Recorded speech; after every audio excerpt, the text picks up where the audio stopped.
समस्त विश्व एक परिवार। इसकी यह प्रक्रिया है, आपको प्रतिदिन इस रचनात्मक कार्यशाला को अधिक नहीं, कम से कम 15 मिनट और अधिकतम 20 मिनट करना होगा। इसे प्रतिदिन एक ही स्थान पर करना अनिवार्य नहीं है, लेकिन उस स्थान पर कोई आपका ध्यान भंग ना करे या बाधा ना डाले तो बेहतर होगा। यह कोई ऐसा ध्यान स्थल नहीं है जहां आपको परिवर्तित चेतना के साथ प्रविष्ट होना चाहिए, बल्कि यह ऐसा स्थान है जहां आप इतनी स्पष्टता से विचार करें कि आपका आंतरिक अस्तित्व इसके प्रति पुष्टिकारक प्रतिक्रिया देने लगे। इस प्रक्रिया को शुरू करने के पूर्व यह आवश्यक है कि आप प्रसन्नचित्त हों, क्योंकि यदि आप अप्रसन्न या भावना शून्य होंगे तो आकर्षण शक्ति की अनुपस्थिति में इस कार्य का कोई महत्व नहीं होगा।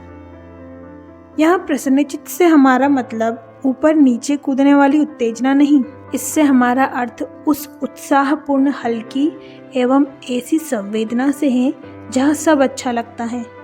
इसलिए हमारा सुझाव होगा कि आप जिस चीज़ में प्रसन्नता महसूस करते हो वही करें। आप सभी के लिए इसकी अलग विधि होगी।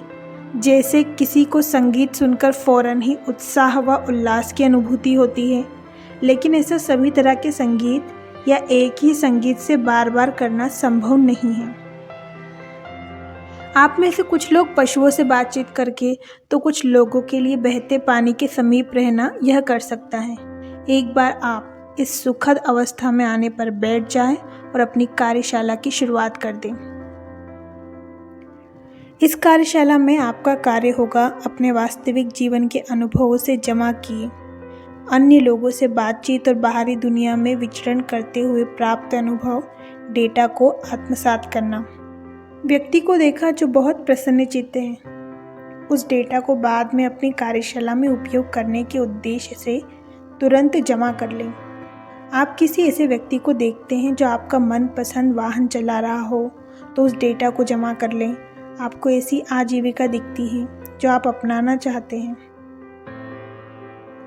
अर्थात उसे देखकर आपको खुशी मिलती है, तो उसे याद रखें। आप चाहें तो इन्हें लिख भी सकते हैं।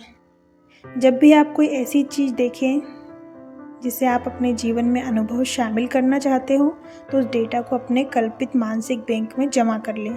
इसके बाद जब आप कार्यशाला में बैठें तो इस डेटा को आत्मसात करना आरंभ कर दें।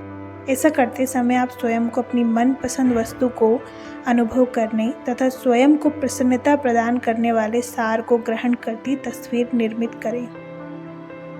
यदि आप अपने इन वास्तविक कार्यों को करने की क्षमता प्राप्त कर लें, तब आप कुछ भी करें, अपने आसपास अपनी कार्यशाला में उपयोग करने की आकांक्षा से अपनी पसंद की चीज़ों को खोज करें। जहां आप जिसे आकर्षित करना चाहते हो उसका अपनी कल्पना द्वारा निर्माण करें। तब आप समझ सकेंगे कि ऐसा कुछ भी नहीं है जो आप नहीं कर सकते, और ऐसा कुछ भी नहीं है जो आप ना बन सके या प्राप्त करने में सक्षम ना हो।